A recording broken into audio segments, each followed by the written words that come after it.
Galit, nagalit, nagalit, nagalit sa akin si Robin. You're wondering why. As in talagang hindi niya ako kinausap, hindi niya... Latest on the top stories, Mariel Padilla binura ang gluta issue ng kanyang post sa office ng kanyang asawang si Sen Robin Padilla. Usap-usapan sa social media ang larawang ibinahagi ni Mariel Padilla, kung saan naging viral ito dahil sa mga puna ng mga netizens. Maraming mga netizens ang hindi nagustuhan ang ginawa ng asawa ng senador na si Robin Padilla kung saan ipinakita nito ang pagpapagluta habang nasa opisina ng senador. Pagbabahagi ni Mariel ay mayroon siyang appointment ng pagpapagluta, ngunit ay malilate na siya, kung kaya ay ginawa na lamang ito sa opisina ng kanyang asawa. Anya, drip anywhere is our motto. I had an appointment.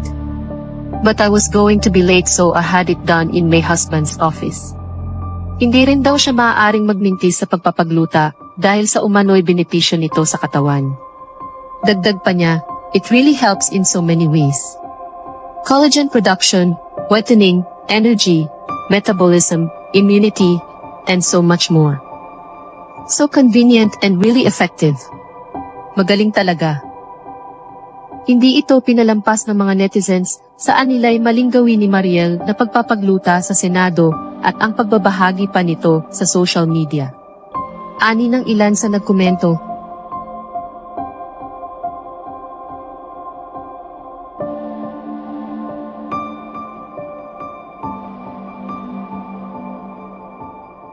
Sa ngayon ay burado na ang naging post na ito ni Mariel matapos ang pambabatikot na natanggap sa mga netizen. Hiningi naman ang reaksyon ni Robin Padilla hinggil sa viral post ng kanyang asawang si Mariel ng Inquirer, kung saan natawa na lamang ang senador na naging issue ang ibinahaging larawan ng kanyang asawa. Aniya ay nakakatawa ang issue at humingi ito ng paumanhin kung mayroon mang masamang nakita ang publiko. Saad ni Senator Robin Padilla, nakakatawa naman po ang political issue na yan. Nakakatawa naman po ang issue na yan.